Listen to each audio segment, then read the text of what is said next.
नमस्कार, आज की बात में आपका स्वागत है। आज मैं आपको गुजरात के आणंद में दंगा भड़काने की साजिश के बारे में कुछ चौंकाने वाली बातें बताऊंगा। यह वो सच है जो घटना के 72 घंटे बाद आज सामने आया। आज इस बात के सबूत मिले कि रामनवमी के दिन शोभा यात्रा पर जो पथराव हुआ, आगजनी हुई, वो एक बड़ी साजिश का हिस्सा था।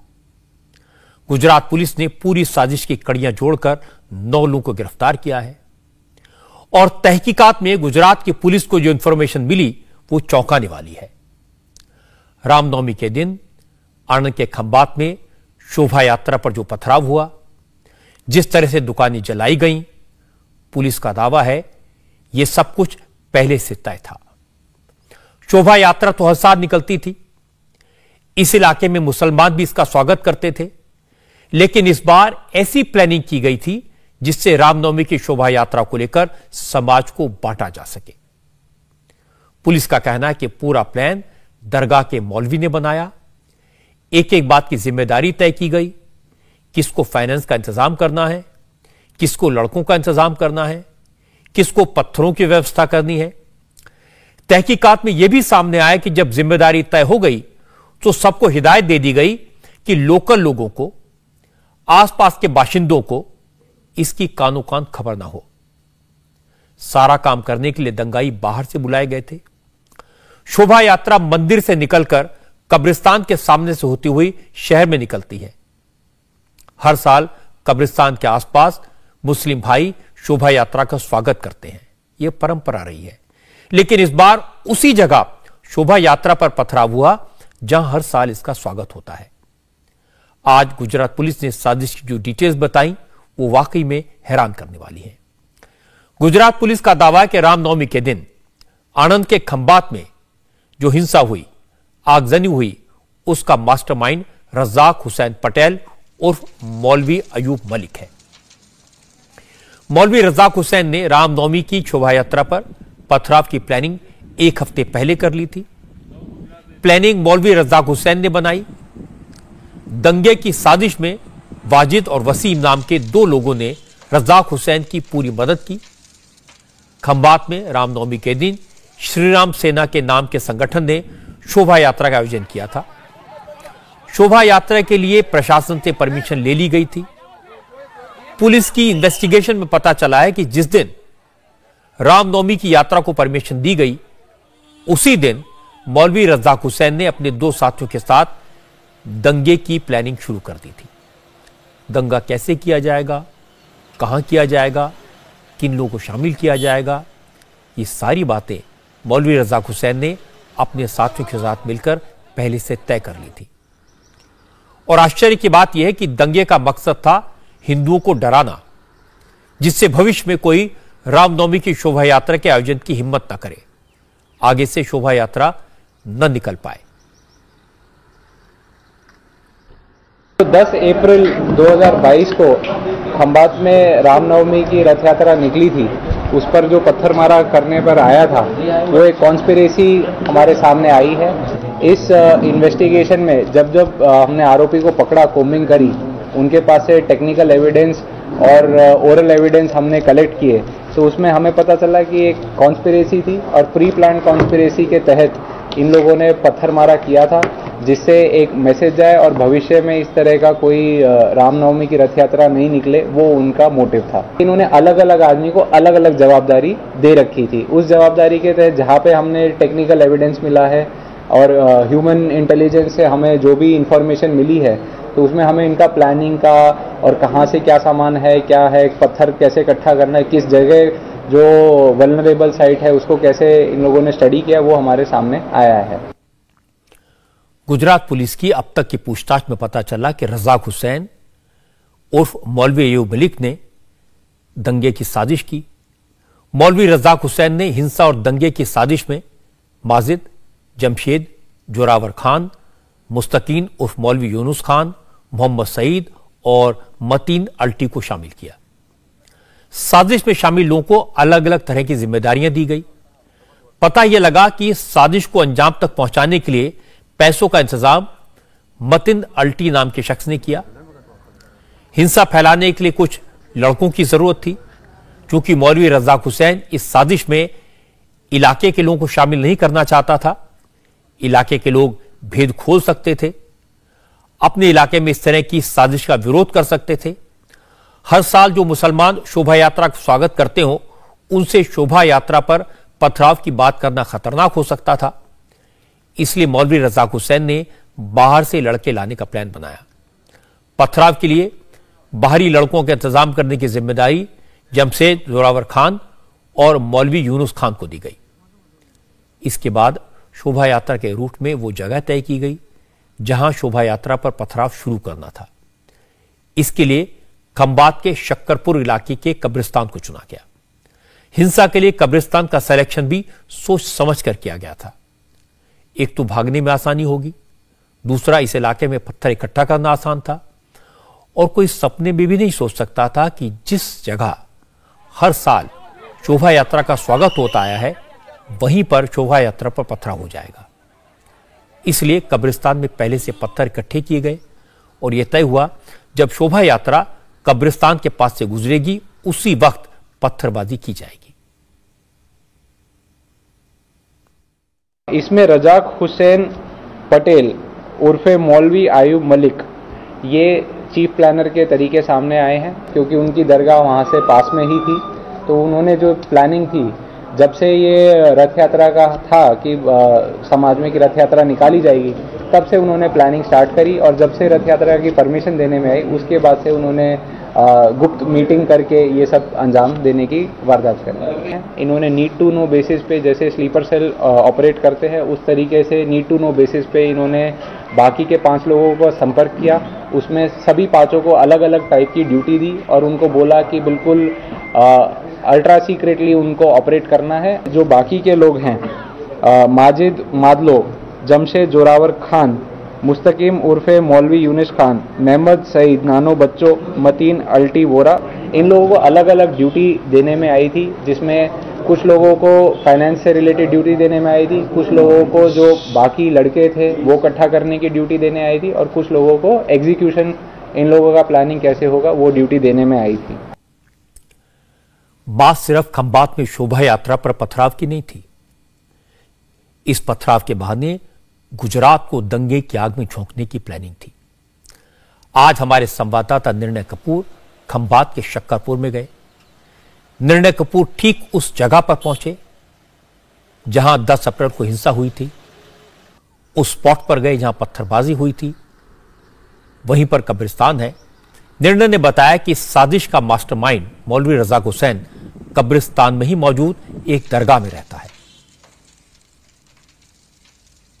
रज़ाक पटेल, जो कि इस पूरी योजना का, इस पूरी साजिश का मुख्य सूत्रधार है, वो यहीं रहता है, इसी कब्रिस्तान में रहता है। ये जो दरगाह है, इस पे वो चादर चढ़ाने का काम करता है, और यहीं उसने अपने दूसरे एक मौलवी साथी मौलवी मुस्तकीन के साथ मिलकर के योजना बनाई। और मुस्तकीन ने सबको अलग अलग काम सौंपे हुए थे कि सबको क्या करना है, किस तरह से योजना को अंजाम देना। और उसके तहत सबसे पहला जो प्लान बनाया गया कि कैसे अटैक किया जाएगा यात्रा पे, उसके लिए रिंटू फरीद, रज़ाक और नसीर जैसे जो इनके साथी थे, उनको लड़कों को यहाँ ला करके इकट्ठा करने का काम सौंपा गया।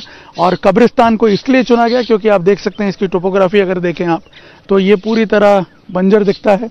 पत्थर यहाँ पे वैसे भी टूटे फूटे दिख रहे हैं, और पीछे की तरफ अंदर जो है पत्थरों को स्टोर करवा दिया गया था पहले से, और लड़कों को यहाँ ला करके बताया जाता है कि एक दिन पहले ही यहाँ ले आया गया था और यहीं पे उन्हें खड़ा रखा गया था जब यात्रा निकल रही थी, और कईयों को पीछे छुपा दिया गया था। और उसके बाद आप देखिए कि पुलिस को बहुत ज़्यादा अंदेशा नहीं था। बाहर पब्लिक खड़ी थी, जिसको पुलिस समझ रही थी कि हो सकता है ये स्वागत के लिए खड़े हों हमेशा की तरह यात्रा के, और यहाँ पीछे की तरफ उनकी आड़ में ये सारे उपद्रवी खड़े हुए थे। और यहाँ है झाड़ियाँ इस कब्रिस्तान की, जिसको देख के पता भी नहीं चलेगा कि पीछे क्या एक्टिविटी हो रही है सीक्रेटली। और उसी का फ़ायदा उठाते हुए एक तरह से कहेंगे कि लोकल प्रशासन का, पुलिस का फ़ायदा उठाते हुए, उनके विश्वास का, यहाँ पे ये अटैक जो है उसको प्लान करके एग्जीक्यूट कर दिया गया।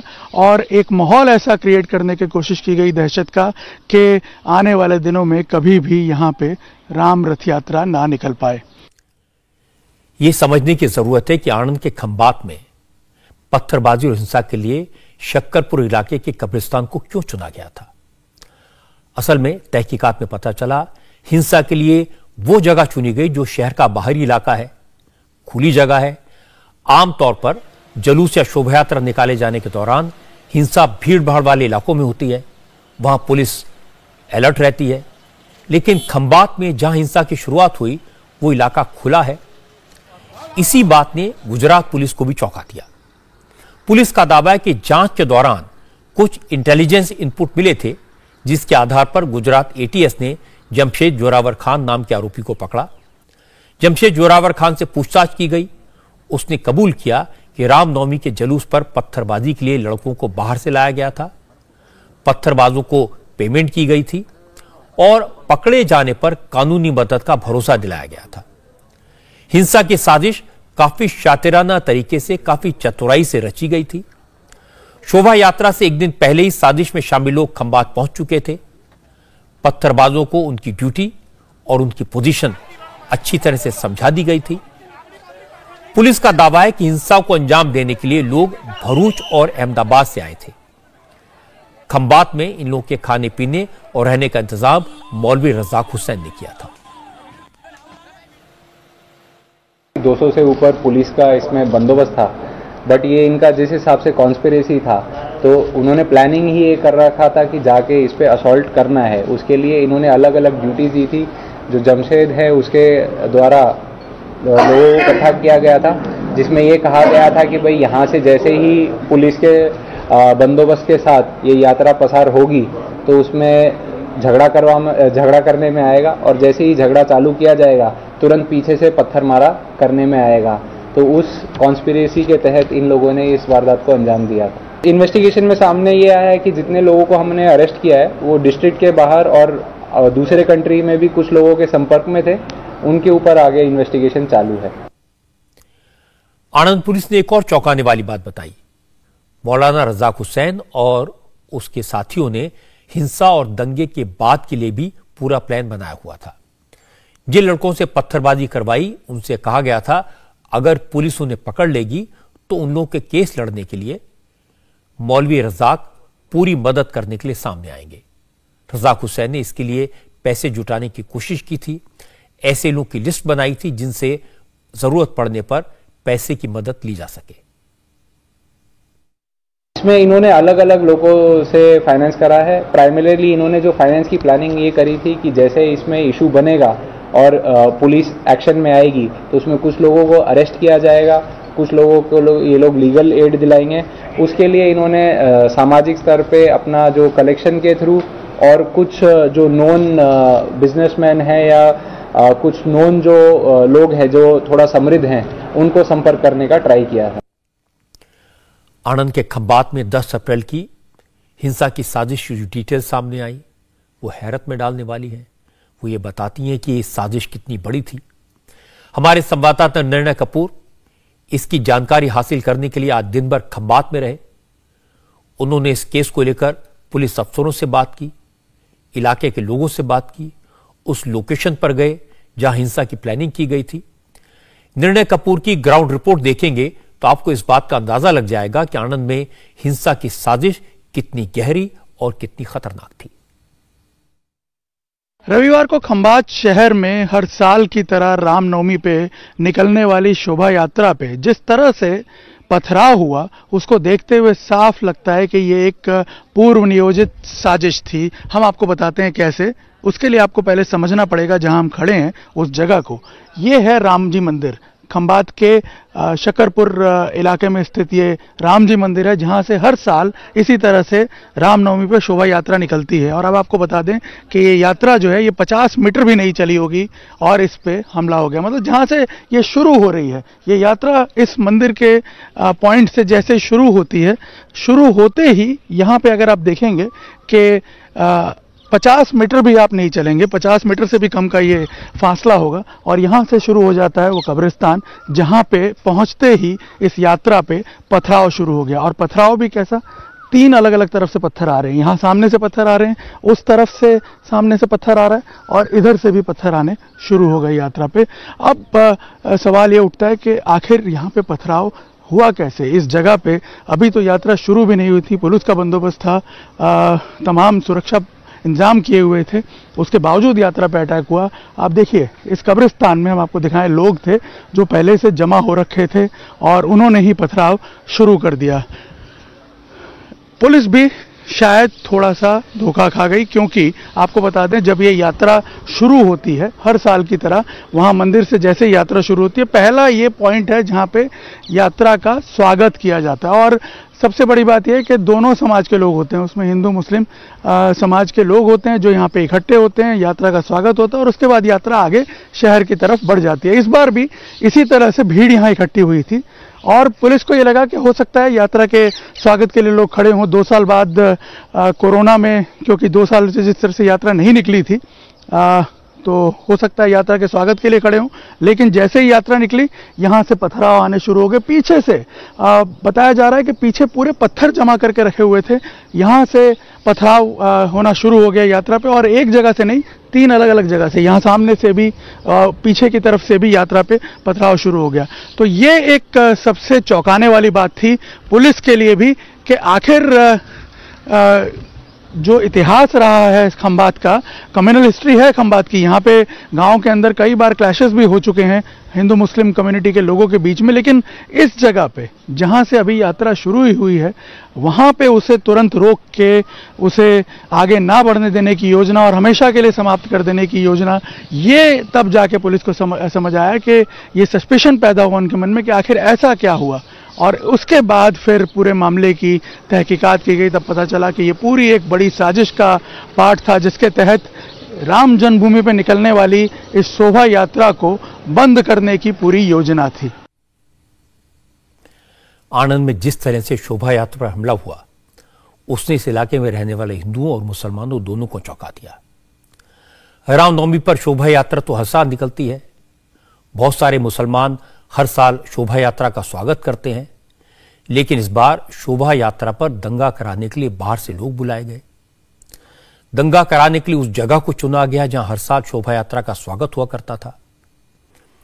यह हिंदुओं और मुसलमानों के बीच दरार पैदा करने की, इस इलाके में हमेशा के लिए एक दूसरे के प्रति शंका पैदा करने की कोशिश का हिस्सा था। और कुछ हद तक ये साजिश करने वाले अपने मकसद में कामयाब हो गए थे, क्योंकि पथराव के बाद शोभा यात्रा में शामिल लोग बदहवास होकर भागने लगे, माहौल बिगड़ा, आगजनी हुई, दुकानों में आग लगा दी गई, एक व्यक्ति की जान चली गई। यह बड़ी बात है कि गुजरात पुलिस ने 72 घंटे के भीतर पूरी साजिश का पर्दाफाश कर दिया और सारी बात लोगों के सामने आ गई। आणंद में इस वक्त माहौल शांत है, लेकिन गुजरात में ही साबरकांठा के हिम्मतनगर में लोग अब भी डरे हुए हैं। रामनवमी के दिन हिम्मतनगर में भी साजिश के तहत हिंसा हुई थी। पुलिस अब तक 40 लोगों को गिरफ्तार कर चुकी है। हिम्मतनगर में दंगाइयों ने बंजारा समाज के लोगों के घरों पर पत्थरबाजी की, पेट्रोल बम फेंके गए। अब हालत यह कि डर और खौफ के कारण 8 बंजारा परिवारों ने अपना घर-बार छोड़कर इस इलाके से पलायन करने की तैयारी की है, सामान समेटना शुरू कर दिया था। जब इसकी खबर पुलिस को पहुंची, सरकार को मिली, तो अधिकारी मौके पर पहुंचे, लोगों को समझाया, उन्हें सुरक्षा का भरोसा दिलाया और काफी समझाने बुझाने के बाद बंजारा परिवार यहीं बसे रहने पर राजी हो गए।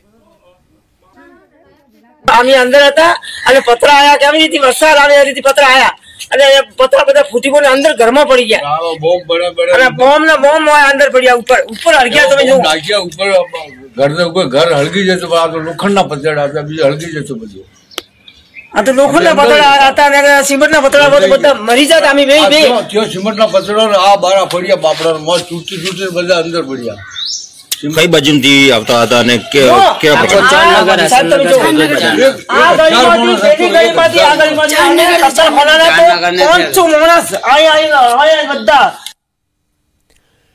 हिम्मतनगर में हिंसा के बाद पुलिस एक्टिव है। खासतौर पर हिम्मतनगर के बंजारावास इलाके में भारी पुलिस फोर्स को तैनात किया गया है। लोगों को भरोसा दिलाया जा रहा है कि उनकी सुरक्षा पर कोई कमी नहीं रखी जाएगी। पिछले 2 दिन से जो हिम्मतनगर में जो घटनाएं घटी है, जो रामनवमी की शोभा यात्रा पे जो हमले की जो घटना घटी थी उसके बाद जो आगजनी और वो छोटे छोटे इंसिडेंट बने पथराव वाले, उसके बाद यहाँ पे बड़ी संख्या में पुलिस तैनात की गई है। अभी 2 दिन से छुटपुट घटनाओं को छोड़कर माहौल एकदम शांतिपूर्ण है। यहाँ हम वंजारावास में खड़े हैं जहाँ के बारे में काफ़ी अफवाहें चल रही है, मगर यहाँ बिल्कुल शांति है, लोग भी नॉर्मली अपना काम कर रहे हैं, ट्रैफिक भी नॉर्मल है। इसी सीरीज में इसी पैटर्न से रामनवमी के दिन हिंसा मध्य प्रदेश के खरगोन में भी हुई थी और पलायन की खबरें खरगोन से भी आई हैं। खरगोन में 4 दिन से कर्फ्यू है। पुलिस अब तक 95 लोगों को गिरफ्तार कर चुकी है। पुलिस का दावा है कि खरगोन के तालाब चौक इलाके में पहले से पत्थर जमा करके रखे गए थे। शोभा यात्रा पर हमला करने वाले लोग लाठी, डंडे, चाकू, तलवार और बंदूकों से लैस थे। दंगे में शामिल एक एक चेहरे को पहचाना गया है। किसका क्या रोल है, यह सब पता लगाने की कोशिश की जा रही है। हालांकि खरगोन में अब शांति है, लेकिन दंगे का खौफ लोगों के दिलो दिमाग में इतना ज्यादा है कि अब इलाके के कई हिंदू परिवार पलायन करने की बात कह रहे हैं। संजय नगर में रहने वाले कई हिंदू परिवार फिलहाल घर छोड़कर रिश्तेदारों के पास चले गए हैं। लोगों का कहना है कि अभी तो पूरे इलाके में पुलिस तैनात है, पुलिस की तादाद अच्छी खासी है, इसलिए शांति है, लेकिन पुलिस के जाने के बाद उनकी जान पर फिर से खतरा पैदा हो जाएगा। लोगों का कहना है कि 10 साल में तीसरी बार दंगा हुआ है। हर बार हिंदू त्योहारों के मौके पर माहौल को खराब करने की कोशिश की जाती है। 2015 में विजयदशमी के दिन रावण दहन से लौट रहे लोगों पर पथराव किया गया था। 2018 में भी इसी तरह से हिंसा हुई थी। अब एक बार फिर रामनवमी के मौके पर पथराव हुआ, आगजनी हुई, इसीलिए इस इलाके के लोग डरे हुए हैं। उनका कहना है कि पड़ोसियों से तो मदद की उम्मीद होती है, लेकिन अगर पड़ोसी खतरा बन जाए तो फिर ऐसे इलाके में चैन से कैसे रहें। कुछ लोग इधर से आए, कुछ लोग इधर से आए। देखो ये मकान जला हुआ है, ये मकान बिका हुए, ये पूरी ये मकान जला दिया, वो मकान जला दिया। करीबन 20 मकान जले हुए हैं। कम से कम 250 से 300 व्यक्ति इधर से आए, 200-150 इधर से आए, 5-25 जन इधर। हम तो अकेले ही रह गए थे यहाँ पे, कोई बचाने वाला भी नहीं था हमारे को। पुलिस तो बहुत लेट है, करीबन 8 बजे, हम 5 बजे के। ये सामान पड़ा हुआ है, ये सामान पड़ा हुआ चला हुआ है, ये आगे भी है, उधर भी है। वो उधर मंदिर को भी तो क्षतिग्रस्त पहुँचा दिया उन्होंने। उधर चक्की को भी आग लगा दी है। पूरा उधर पीछे की बस्ती में भी मकान तो क्यों नहीं दिया गया बताओ? सब ये डर के मारे चले गए घर छोड़ के। इसके कारण बोल कर कि हमको हम यहाँ रहना ही नहीं है, हमको यहाँ से जाना है, क्योंकि ये तीसरी बार हो चुका है। यहाँ 18-15 में भी हुआ था, ये तीसरी बार का दंगा हो चुका है यहाँ पे। खरगोन के लोगों का डर जायज है, क्योंकि पथराव सिर्फ रामनवमी की शोभा यात्रा पर नहीं हुआ। इसके बाद हिंदुओं के घरों को, उनकी दुकानों को निशाना बनाया गया और अब कई वीडियो सामने आ रहे हैं। उन्हें देखकर समझ में आ जाता है कि रामनवमी के दिन हालात कितने खराब थे, साजिश कितनी खतरनाक थी। ये जो तस्वीर आप देख रहे हैं वो रामनवमी के दिन की है, 10 अप्रैल की है। इस दिन शहर में पथराव हुआ तो लोग घरों में दुबक गए, लेकिन दंगाइयों ने, साजिश करने वालों ने घरों को भी निशाना बनाया। जिस घर पर पथराव हो रहा है वो एक हिंदू परिवार का है। दंगाई घर का गेट तोड़ने की कोशिश कर रहे हैं, घर पर पत्थर फेंके जा रहे हैं। घर के भीतर डरे सहमे बच्चे और महिलाएं कमरों में बंद हैं। एक लड़के ने चुपके से ये वीडियो बना लिया। अब पुलिस इस वीडियो के सहारे पत्थरबाजों को पहचानने की कोशिश कर रही है।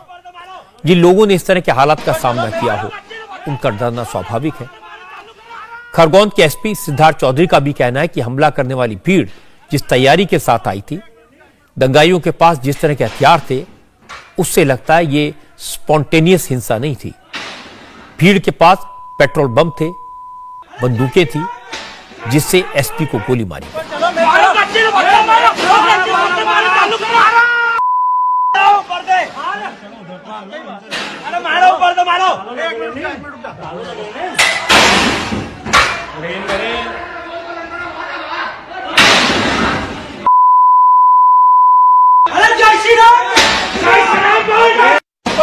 इसमें काफी असामाजिक तत्व के लोग होंगे जिनके पास अवैध रूप से हथियार रखने की जिसके पास होगा, उनको भी भीड़ में शामिल हो गए थे और उनके द्वारा ये घटना घटित की गई है।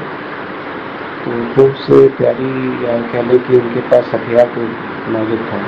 पुलिस इस दिशा में अनुसंधान कर रही है और जो भी इस तरह के लोग थे पुल से जो अगर किसी ने सेवन किया है या फिर किसी योजना बनाई तो हम इसको जल्दी ही गिरफ्तार करेंगे। कुछ इनपुट्स मिले हैं और हम इसमें काम कर रहे हैं। यूएसपी सिद्धार्थ चौधरी हैं जिनको गोली लगी है, हॉस्पिटल में है, रिकवर कर रहे हैं। जिन लोगों ने हिंसा की थी, जिन लोगों ने रामनवमी के जुलूस पर पत्थर चलाए थे, आग लगाई थी, उनकी पहचान करके उनके खिलाफ एक्शन हो रहा है, बुलडोजर चल रहा है। इसके अलावा अब इन लोगों से नुकसान की भरपाई भी की जाएगी, वसूली भी होगी। हिंसा और आगजनी की वजह से प्राइवेट या पब्लिक प्रॉपर्टी को जो नुकसान हुआ उसकी भरपाई दंगा करने वालों से की जाएगी। चीफ मिनिस्टर शिवराज सिंह चौहान ने इसके लिए ट्राइब्यूनल का गठन किया है। रिटायर्ड जस्टिस शिव कुमार मिश्रा और फॉर्मर सेक्रेटरी प्रभात पाराशर का यह ट्राइब्यूनल 3 महीने में नुकसान का जायजा लेकर पूरी रिपोर्ट तैयार करके सरकार को देगा। ट्राइब्यूनल इस बात की जांच करेगा कि दंगों के दौरान कितना नुकसान हुआ, किसका नुकसान हुआ, किसने नुकसान किया और इस नुकसान की भरपाई किससे की जाएगी। दंगे में शामिल लोगों के 16 मकान और 34 दुकानों पर बुलडोजर चलाया जा चुका है। पथराव, तोड़फोड़ और आगजनी में शामिल 95 आरोपी जेल पहुंच चुके हैं, लेकिन अब इस मामले में सियासत हो रही है। कांग्रेस के नेता दिग्विजय सिंह ने दंगाइयों से वसूली के लिए ट्राइब्यूनल के गठन का विरोध किया है। दिग्विजय सिंह ने खरगोन हिंसा को लेकर कल ट्वीट भी किया था। बिहार की तस्वीर लगाकर यह बताने की कोशिश की थी कैसे हिंदुओं ने दंगा किया, मस्जिद पर भगवा फहराने की कोशिश की। इस मामले में दिग्विजय सिंह के खिलाफ केस दर्ज हुआ है और दिग्विजय सिंह ने कहा कि वो मुकदमे से डरने वाले नहीं हैं, अपना काम करते रहेंगे। प्रेम, सद्भाव और सांप्रदायिक उन्माद के खिलाफ बोलने से मेरे खिलाफ अगर मुकदमा दायर हो, 1 लाख हो जाए तो मुझे चिंता नहीं है। सर, मगर वो जो आपका ट्वीट था, उस ट्वीट को लेकर उन्होंने मामला, ट्वीट में भी क्या था? मैंने प्रश्न पूछा है, क्या ये उचित है? सर, उनका कहना है कि जो पिक्चर थी वो मध्य प्रदेश की नहीं थी, खरगोन की नहीं थी। हाँ, तो ठीक है, मैंने डिलीट कर दिया। दिग्विजय सिंह को जवाब दिया मध्य प्रदेश के होम मिनिस्टर नरोत्तम मिश्रा ने। उन्होंने कहा अगर दिग्विजय सिंह इसी तरह अपना काम करते रहेंगे तो सरकार भी अपना काम करने से पीछे नहीं हटेगी। नरोत्तम मिश्रा ने कहा कि दिग्विजय सिंह ने कांग्रेस के दोहरे चरित्र को बेनकाब कर दिया। पूरी पार्टी बेनकाब हो ही ना उससे। अभी को नकाब ओढ़े हुए थे कि मैं हनुमान चालीसा पढ़ूंगा, रामनवमी पे ये करूंगा, और रामनवमी के दिन ही दंगा करा दिया और दिग्विजय सिंह उसके नेपथ्य में निकल के आगे भड़काने के लिए ट्वीट कर दिया उन्हें फोटो का कि मध्य प्रदेश का था ही नहीं, वो ट्वीट कर दिया। तो पूरी कांग्रेस बेनकाब हो गई तो कमलनाथ जी अलग हो गए। वैसे कमलनाथ जी पहले भी कह चुके हैं धरने पे, तो मुझसे बिना पूछे मत किया करो। अब वो मानते ही नहीं है, इस उम्र में हैं दोनों के, वो एक दूसरे की मान ही नहीं रहे। इस सारे तनाव के बीच भोपाल के शहर काजी ने इस तरह की हिंसा को रोकने के लिए एक नया आइडिया दिया है। शहर काजी सैयद मुश्ताक अली नदवी ने सभी मस्जिदों के मौलानाओं से कहा कि वो अपने यहां सीसीटीवी लगाएं, जिससे पता चले कि गड़बड़ी किसने की। खरगोन हिंसा और उसके बाद हो रहे एक्शन को लेकर शहर काजी ने मध्य प्रदेश के डीजीपी से भी मुलाकात की। नदवी ने कहा कि अगर मस्जिदों के बाहर सीसीटीवी लगा होगा तो गड़बड़ी कौन कर रहा है, साजिश कौन कर रहा है, इसकी सच्चाई पता चल जाएगी, वरना इसी तरह मुसलमानों के घरों पर बुलडोजर चलेंगे। कभी कभी होता क्या है कि सही हक़ाइक़ सामने नहीं आ पाते हैं। शरारत कोई करता है, दूसरे के सामने में लगा दिया जाता है। तो ये अपील इसलिए की है कि लगा दी जाए ताकि कल को कोई बात होती है तो दूध का दूध, पानी का पानी हो जाए, सही बात हो। इसलिए एहतियात करना चाहिए। और हम फिर सब कहना चाहते हैं कि हमारा सूबा जो है हमेशा अमन अमान का गहवारा रहा है। हम यही करना कोशिश करते कह रहे हैं अपने भी लोगों से भी, सब लोगों से, इस माहौल को बाकी रखिए और यहाँ जो लोग इस माहौल को बिगाड़ना चाहते हैं उन पर नज़र रखी जाए। तो नज़र रखने के लिए टीवी रखने का, कोई भी अगर माहौल को बिगाड़ना चाहता है तो उसको नज़र रखी जाए और उसको माहौल बिगाड़ने की कोशिश न करने दी जाए। ये बात तो सही, अगर सीसीटीवी होगा तो दंगा करने वाले, गड़बड़ी करने वालों के चेहरे पहचाने जाएंगे। रामनवमी के दिन साजिश के तहत खरगोन में जो हिंसा हुई उसके साजिश के सबूत भी वीडियो फुटेज से मिले हैं। वीडियो फुटेज से ही आरोपियों की पहचान हुई है और सबूत मिलने के बाद आरोपियों के घरों पर बुलडोजर भी चले। अब यह फैलाया जा रहा है कि सरकार जानबूझकर मुसलमानों के घरों पर बुलडोजर चला रही है। यह बात ठीक नहीं है और जो लोग इस तरह की बातें फैला रहे हैं वो मुसलमानों के दुश्मन हैं। खरगोन के एसपी को गोली लगी है, पुलिस वाले घायल हुए हैं।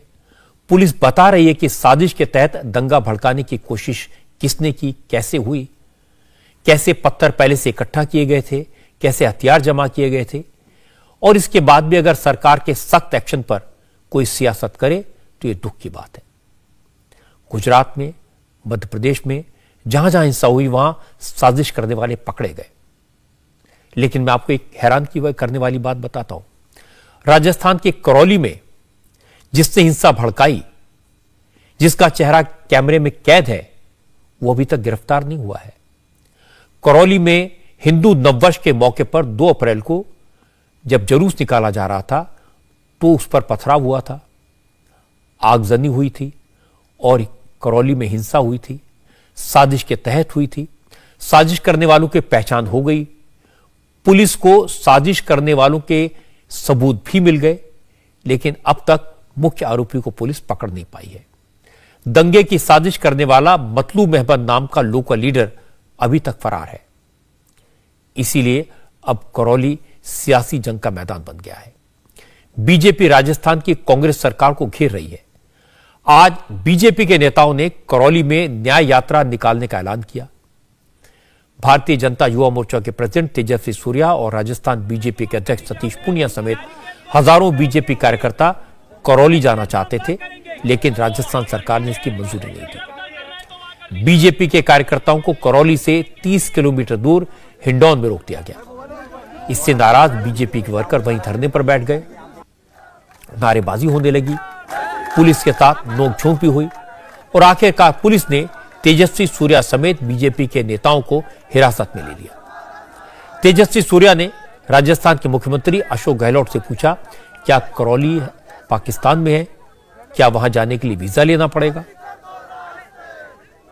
करौली अब क्या पाकिस्तान में है? करौली जाने के लिए क्या हमको वीजा देना पड़ता है? क्यों जाना है, क्यों नहीं जाना है करौली? राजस्थान के इतिहास में सबसे ज्यादा तुष्टीकरण राजनीति आज अशोक गहलोत की सरकार के नाते हो रहा है। अशोक गहलोत राजस्थान के इतिहास में सबसे हिंदू विरोधी, मानवता विरोधी, दलित विरोधी मुख्यमंत्री है। क्यों रोकना जा रहा है? Why are we not allowed to go to Karauli? ये तानाशाही है, दिस इज डिक्टेटरशिप। अब मैं आपको इस मामले में राजस्थान सरकार का पक्ष बताता हूं। राजस्थान सरकार का कहना है कि करौली में कोई भी जाए, हमें कोई दिक्कत नहीं है। परेशानी इस बात से है कि बीजेपी के नेता करौली में माहौल को फिर से खराब करने की कोशिश कर रहे हैं।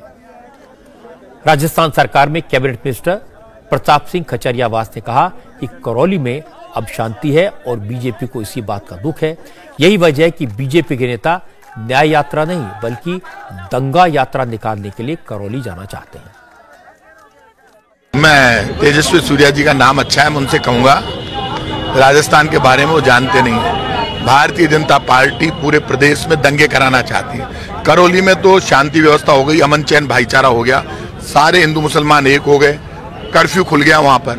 अब बीजेपी ने वहां पे जो न्याय यात्रा निकाल दी, जयपुर में निकालते, बीजेपी वहां दंगा यात्रा निकालने के लिए गई है। दंगे सफल नहीं होने, उठाकर बंद करेंगे, चाहे बीजेपी का नेता हो, चाहे कांग्रेस का, चाहे हिंदू मुसलमान सिख ईसाई कोई भी हो। रामनवमी के दिन एक भी दंगा नहीं हुआ क्योंकि रामनवमी की कोई यात्राएं रुकी नहीं थी। इन्होंने माहौल बनाया कि 144 लगा दी, यात्राएं रोक दी। हम क्यों रोकें? राम जी हमारे हैं, राम जी की यात्रा हम नहीं रोकेंगे। राम जी के भरोसे ही तो हम चल रहे हैं। राम जी की यात्रा हम रोक ही नहीं सकते, कोई नहीं रोक सकता राम जी की यात्रा। और बीजेपी की मेहरबानी से नहीं होती राम जी की यात्रा, राम जी की कृपा हमारे ऊपर है। रामनवमी को दंगा नहीं हुआ, अब वो वहां चले गए दंगा यात्रा निकालने के लिए। तो दंगा यात्रा आपको निकालनी थी, जयपुर में निकालते। करौली में तो शांति हो गई, अब शांति हो गई तो इनके पेट में दर्द हो रहा। अब उस वापस दंगा फसाद करवाने के लिए करौली गए, लेकिन सफल नहीं होंगे। आपने कांग्रेस और बीजेपी का पक्ष सुना। करौली हिंसा के मामले में एक तीसरा पक्ष भी है, यह असदुद्दीन ओवैसी का। ओवैसी ने अशोक गहलोत की सरकार को हिंसा के लिए जिम्मेदार बताया।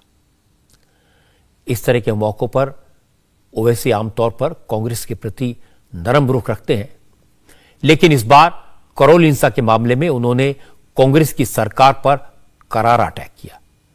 आज ओवैसी भी करौली जाना चाहते थे, लेकिन उन्हें रोक दिया गया। जयपुर में असदुद्दीन ओवैसी ने कहा कि अगर अशोक गहलोत चाहते तो हिंसा रोक सकते थे, लेकिन उन्होंने ऐसा नहीं किया। अब कम से कम दंगाइयों को सजा दिलवाएं, पीड़ितों को मुआवजा ही दे दें, जिससे उनकी जिंदगी पटरी पर लौट पाए। ये वाकया, ये दंगा नहीं होता अगर अशोक गहलोत की सरकार नहीं चाहती। ये इनकी सरासर नाकामी है। इनके पास पूरी रिपोर्ट्स थी कि दंगा होगा, और जो प्रोसेशन का परमिशन इन्हीं सरकार ने दिया। इनको मालूम था कि ऑब्जेक्शनेबल इसमें गाने लगाए जाएंगे तो उसको फौरन रोक सकते थे, और इनकी सरासर नाकामी की वजह से आज हम देखते हैं कि लाखों करोड़ रुपए का माली नुकसान उन गरीबों का हुआ है। घर जला दिए गए, किसी की दुकान जला दी गई। अगर अशोक गहलोत की सरकार इंसाफ पसंद है तो हम उनसे मुतालबा डिमांड करते हैं कि एक इंक्वायरी कमीशन बनाए, और जिसका भी नुकसान हुआ है फौरन सरकार उनके नुकसान की पाचपाई करें, ताकि वो कारोबार दोबारा अपना कर सकें और इंसाफ करें कि कौन है इसके पीछे, कैसे इतनी बड़ी घटना हुई, इतना बड़ा दंगा हुआ। मगर सरकार की ये नाकामी है और उसकी वजह से दंगा हुआ है। हमारे देश में ज्यादातर हिंदू और मुसलमान शांति से रहना चाहते हैं। कोई नहीं चाहता दंगा फसाद हो, खून खराबा हो, क्योंकि इसमें नुकसान आम आदमी का होता है, गरीब आदमी का होता है। लेकिन दोनों समुदायों में थोड़े बहुत एलिमेंट्स ऐसे हैं जो नफरत फैलाते हैं, भावनाओं को भड़काते हैं, लोगों को लड़ाते हैं। गुजरात में, मध्य प्रदेश में, राजस्थान में रामनवमी के दिन ऐसे ही लोगों के कारनामों में एक पैटर्न दिखाई दिया। यह सिर्फ एक संयोग नहीं है कि उसी दौरान पाकिस्तान में बैठे हैंडलर्स ने सोशल मीडिया पर कैंपेन चलाया कि भारत में मुसलमानों पर जुल्म हो रहा है। इसी का असर दिखाकर अमेरिका में अपने आप को हिजाब पहनने वाली लीडर बताने वाली सेनेटर ने भारत में मुसलमानों को लेकर कई तरह के सवाल उठाए। और जिस वक्त भारत सरकार के 2 सीनियर मिनिस्टर्स अमेरिका में थे, हाई लेवल बातचीत चल रही थी, तब अमेरिका के विदेश मंत्री एंथनी ब्लिंकन ने भारत में ह्यूमन राइट्स वायलेशन का सवाल उठाया। हमें इन सारी बातों को एक कॉन्टेक्स्ट में समझना चाहिए और साजिश करने वालों के इरादों को नाकाम करना चाहिए। भारत को बदनाम करने वालों को एक्सपोज करना चाहिए। लेकिन मुश्किल यह है कि यह साजिश सिर्फ छोटे शहरों या कस्बों में नहीं रची जा रही। साजिश तो जेएनयू जैसे प्रतिष्ठित इंस्टीट्यूशन में भी हो रही है। रामनवमी के दिन जेएनयू में माहौल खराब करने की कोशिश हुई। आज जेएनयू की वाइस चांसलर ने कहा, न रामनवमी के मौके पर पूजा पर विवाद था, न रामनवमी के दिन कैंटीन में नॉनवेज परोसे जाने पर ऐतराज था। यह तो सिर्फ बहाना था, असली मकसद माहौल खराब करना था। और जिन लोगों ने झगड़ा किया, पथराव किया, वो जेएनयू के स्टूडेंट्स ही नहीं थे। बाहरी लोगों ने जेएनयू में दंगा मचाया। जेएनयू की वाइस चांसलर शांतिश्री धूलीपुड़ी पंडित ने कहा कि जेएनयू में माहौल बदल गया है, देश का सियासी मिजाज बदला हुआ है, लेकिन जेएनयू के कुछ छोटे ग्रुप अब दूसरी विचारधारा को स्पेस देने के लिए तैयार नहीं है, और सारे झगड़े की जड़ यही है। किसी भी हिंसा में 2 भाग होते हैं। हम एक हाथ से ताली नहीं बजा सकते हैं, सो दोनों पे प्रॉब्लम है। यहां क्या हो गया, 2015 तक एक ही ग्रुप का डिस्कोर्स चलाते थे, सो उनके चैलेंज नहीं थे।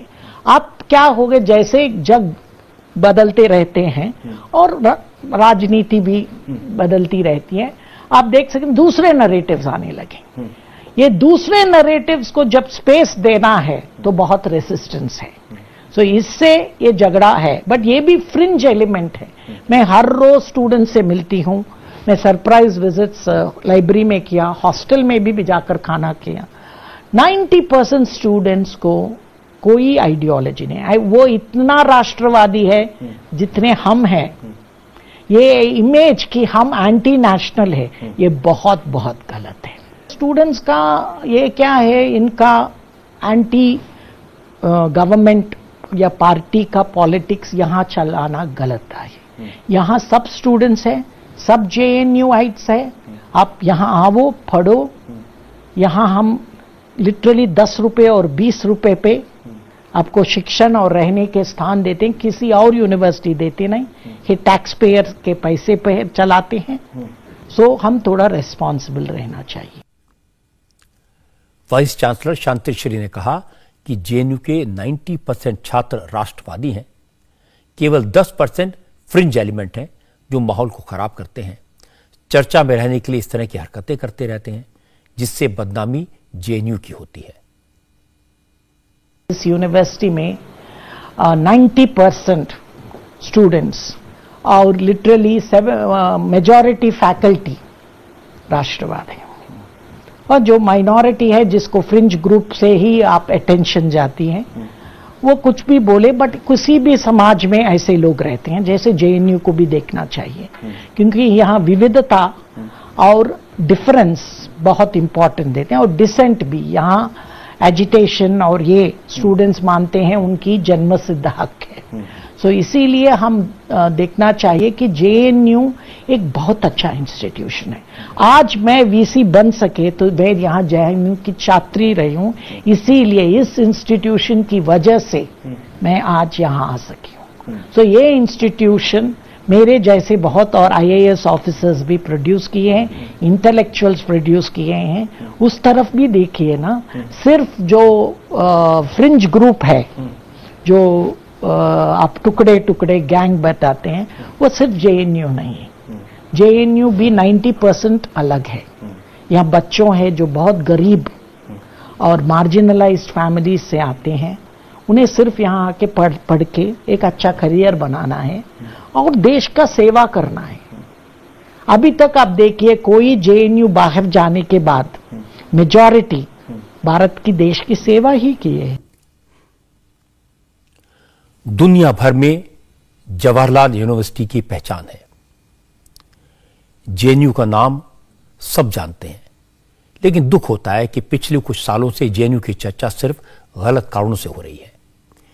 जेएनयू में माहौल कितना बदल गया है, इसका सबसे बड़ा सबूत खुद जेएनयू की वाइस चांसलर शांतिश्री धूलीपुड़ी पंडित है।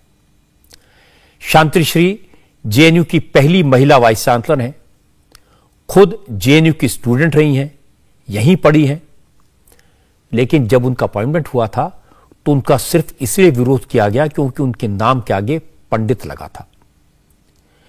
विरोध करने वाले वामपंथियों ने कहा कि बीजेपी ने हिंदुत्ववादी को जेएनयू में भेजा है। उन लोगों को पता नहीं था कि तमिलनाडु के रहने वाली शांतिश्री धूलीपुड़ी पंडित बैकवर्ड समाज से आती हैं। विरोध करने वालों को यह भी नहीं पता था कि शांतिश्री जेएनयू की स्टूडेंट रही हैं और उस जमाने में जेएनयू में पढ़ती थी जब जेएनयू लेफ्ट फ्रंट का गढ़ माना जाता था। उनसे ज्यादा इस यूनिवर्सिटी को कोई नहीं समझेगा और उनसे ज्यादा इस यूनिवर्सिटी होने वाली साजिश को कोई नहीं समझेगा, और उन्होंने साजिश को समझ लिया है। उनकी कोशिश है कि जेएनयू की एक इमेज बने, पूरी दुनिया में इसकी वापस से गरिमा लौटे, और इस कोशिश का स्वागत किया जाना चाहिए। आज असदुद्दीन ओवैसी काफी खुश नजर आए। खुशी की वजह भी है, हेट स्पीच के केस में ओवैसी के छोटे भाई अकबरुद्दीन ओवैसी को 10 साल बाद अदालत ने बरी कर दिया। हैदराबाद की एमपी एमएलए ट्रायल कोर्ट ने सबूतों की कमी की बात कहते हुए अकबरुद्दीन को बरी किया। हालांकि कोर्ट ने अकबरुद्दीन ओवैसी को चेतावनी दी है और भविष्य में ऐसे भड़काऊ बयान न देने के लिए कहा, और कोर्ट ने कहा कि ऐसे भाषण देश के लिए अच्छे नहीं है। मामला दिसंबर 2012 का है। निजामाबाद जिले में हजारों की भीड़ के सामने अकबरुद्दीन ने स्पीच दी थी। उन पर एफआईआर हुई, गिरफ्तार हुए, और अकबरुद्दीन ओवैसी के खिलाफ हेट स्पीच के 2 मामले हुए। करीब 10 साल तक केस चला। निजामाबाद मामले में 41 गवाह और निर्मल शहर के हेट स्पीच के मामले में कुल 33 गवाह पेश किए गए, लेकिन आज कोर्ट ने अकबरुद्दीन ओवैसी को यह कहकर दोनों केसेस में बरी कर दिया कि सबूतों की कमी है। इसलिए अकबरुद्दीन ओवैसी को बेनिफिट ऑफ डाउट के आधार पर छोड़ दिया गया। तकरीबन 41 विटनेसेस एग्जामिन हुए। जो निजामाबाद का केस जो सीआईडी का इन्वेस्टिगेशन था, आज कोर्ट दोनों ही केसेस में केस जो है बियॉन्ड रीजनेबल डाउट नहीं हो सका, और इसलिए जो है अकबरुद्दीन साहब फ्लोर लीडर को जो है दोनों भी केसेस में पूरे इल्जामात से, पूरे सेक्शन से आईपीसी के बरी कर दिया है। इन्वेस्टिगेशन करना और एविडेंस लाना और एविडेंस कोर्ट में लाना, इधर का थोड़ा उधर का थोड़ा कलेक्ट करके कंटिन्यूअस स्पीच को नहीं बल्कि इधर उधर के कोने कोने की स्पीचेस को लाके जो है कोर्ट के सामने पेश किए, जो कि रेगुलर कंटिन्यूएशन नहीं है स्पीच का, जो पार्ट्स जो है लाके कोर्ट में जो है दाखिल किए गए। और ऐसा है कोर्ट में जो है एविडेंस चलता है, ये कोई ऐसा कोई ट्रायल नहीं है कि इसमें बगैर एविडेंस के एविडेंस जो है साबित नहीं हो सका, जिसके लिए जो है कोर्ट एक्विटल दिया है। और वो एविडेंस क्या था जो साबित नहीं हो सका? आपकी याददाश्त ताजा करने के लिए मैं आपको अकबरुद्दीन का वो बयान सुनवा देता हूं, जिसकी वजह से उन पर 10 साल तक केस चला और आज सबूत न होने की वजह से उन्हें बेनिफिट ऑफ डाउट मिला। आज लोग बोल रहे हैं मोदी गुजरात जीत गया, वजीर आजम बन जाएगा, देखेंगे कैसा बनता है। और लोग मुसलमान को डरा रहे हैं, अरे मोदी है, मोदी है, कह का मोदी, किधर का मोदी। आजा बाबा, एक मर्तबा हैदराबाद आजा, बता देंगे।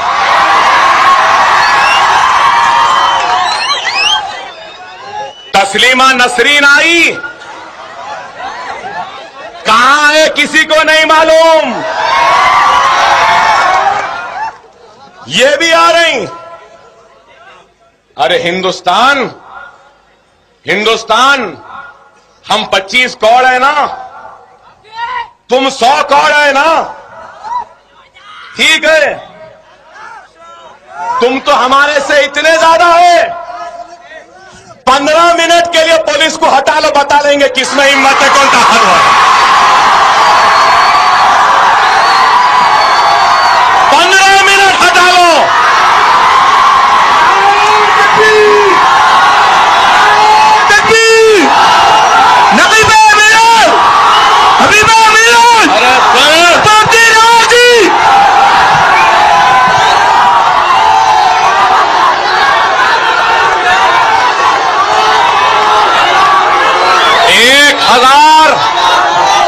एक हजार क्या, 1 लाख क्या, 1 करोड़ नामर्द मिलकर भी कोशिश कर ले तो एक को भी पैदा नहीं कर सकते।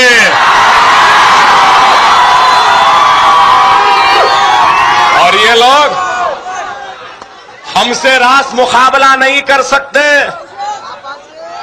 जब मुसलमान भारी पड़ा तो ये नामर्दों की फौज आ जाती है। अकबरुद्दीन ओवैसी ने जो कहा वो था तो नफरत फैलाने वाला, लेकिन अदालत ने कहा कि सबूत नहीं है, उन्हें बरी कर दिया। अदालत के फैसले का सम्मान होना चाहिए, लेकिन कोर्ट ने अपने फैसले में जो कहा है उस पर गौर करना चाहिए। अदालत ने अकबरुद्दीन ओवैसी को बेनिफिट ऑफ डाउट दिया है, क्योंकि अदालत तो कानून से चलती है। इसीलिए अदालत ने चेतावनी दी है कि भविष्य में वो इस तरह के जहरीले बयान ना दें, इस तरह की बातें ना कहें जिससे देश का माहौल खराब हो, लोगों के बीच नफरत पैदा हो। जो लोग इस तरह की बयानबाजी करते हैं, सब लोगों को अदालत की ये चेतावनी ध्यान में रखनी चाहिए। उत्तर प्रदेश की पुलिस ने सीतापुर में भड़काऊ भाषण देने वाले बजरंग बाबा को गिरफ्तार कर लिया है। ये अपना नाम महंत बजरंग मुनि बताते हैं, लेकिन मुझे लगता है कि ऐसे व्यक्ति के नाम के साथ न महंत जुड़ना चाहिए न मुनि जुड़ना चाहिए। तो इस बजरंग ने सीतापुर में एक मस्जिद के सामने भड़काऊ भाषण दिया था। मुस्लिम महिलाओं के खिलाफ घोर आपत्तिजनक, अपमानजनक बातें कही थी। 2 अप्रैल को दिए गए इस बजरंग के बयान का वीडियो सोशल मीडिया पर सर्कुलेट हुआ। इसके बाद पुलिस ने इस मामले में केस दर्ज किया, सर्किल ऑफिसर को जांच करने को कहा। केस दर्ज होने के बाद इस ढोंगी बजरंग ने अपने बयान के लिए माफी मांगी थी, लेकिन आज पुलिस ने उसे अरेस्ट कर लिया। इस बजरंग को गिरफ्तार किया जाना उन लोगों के लिए चेतावनी है जो मजहब की आड़ लेकर नफरत भरी बातें करते हैं। ऐसे लोग याद रखना चाहिए, कानून सबके लिए बराबर है, चाहे कोई मौलवी अपने आप को कहे, कोई बाबा अपने आप को कहे, कोई प्रीस्ट अपने आप को कहे, क्योंकि ऐसे लोग न बाबा होते हैं, न प्रीस्ट होते हैं, न मौलवी होते हैं। ये सिर्फ नफरत फैलाने वाले लोग होते हैं, समाज के दुश्मन होते हैं, और जो ऐसा काम करेगा वो जेल में जाएगा। इंडिया टीवी हर वक्त हर जगह डाउनलोड करने के लिए सर्च करें India TV news Google play store या ऐप स्टोर पर।